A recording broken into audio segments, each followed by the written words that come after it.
Remember this?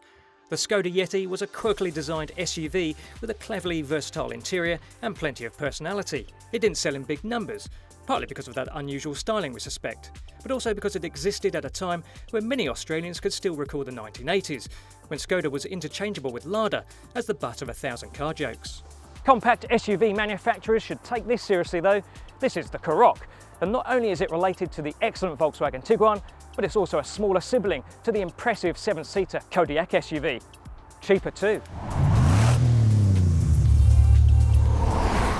The Karoq is a bit smaller than the Tiguan, but it's also priced below it, from $29,990.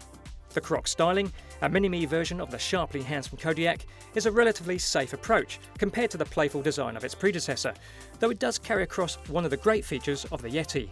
The VarioFlex system comprises 3 individual seats, and you can slide the outer seats like this if you want more cargo space over legroom, and you can also flip them down like this, and cleverly you can even remove the seats entirely.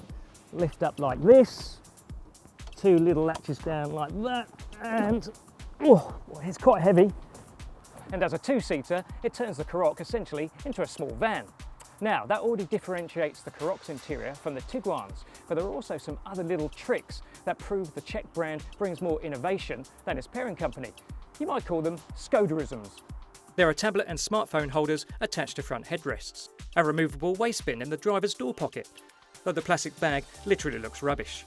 Shopping bag hooks that can be moved along a sliding rack, a boot light that doubles as a removable torch, a reversible cargo floor mat, and slightly weird but slightly helpful Velcro floor holders. Good sized boot, low loading lip. Shorter people though might just struggle to reach the auto close button. Now, there is one traditional Skodaism I haven't quite found yet. You normally find it in the rear passenger door, not there. Front, no. Aha, under the front seat. Umbrella. The cabin is also spacious, including ample room in the rear. There's also plenty of quality to the construction, especially the rubbery dash. And yes, it's obvious in areas that the VW parts bin has been raided, though that's good news when it comes to the large, super snazzy 8-inch touchscreen, or this test car's 9.2-inch version with nav and swipe control that forms part of an optional tech pack, or an extensive and expensive launch pack which combines all 3 option packs available for the Karoq, plus throws in 3 years servicing. VW's digital driver display will also be available for the Karoq later in the year as an option to replace the incumbent analogue dials. No options for engines yet. The Karoq is initially available as just one specification, a 1.5 TSI featuring a 1.5 litre turbo 4-cylinder mated either to a 6-speed manual or an extra cost 7-speed dual clutch auto. Still, if you're going to offer only one engine, may as well ensure it's a good one.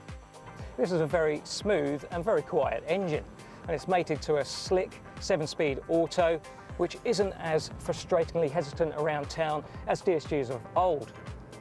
Now, the throttle response could be a touch sharper, but I actually don't mind the relaxingly progressive nature of the drivetrain.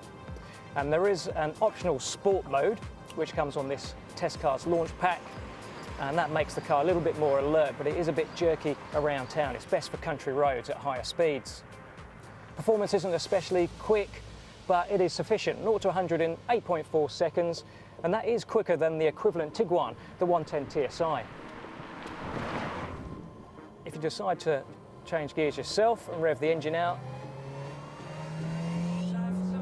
it does get a little buzzy above 5,000 RPM, but most drivers are going to just have it in drive, and there the engine sounds sweet and goes sweet. Unlike the Tiguan's DSG gearbox, you don't need a hill hold function to prevent the vehicle rolling back on hills.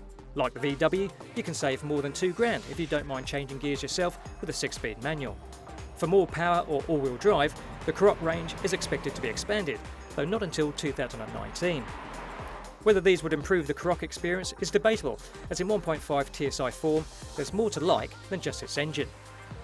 You might say the Karoq's suspension tune is as conservative as the exterior design. This is not a particularly sporty SUV, but it is extremely competent and composed in corners.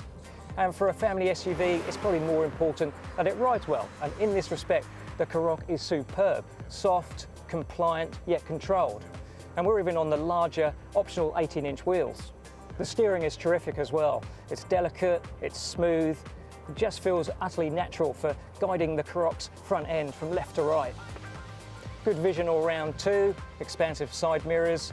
The rear view mirror could be maybe slightly broader, and elevated seating position, which is important for SUV buyers. It's just a really, really nice SUV to drive.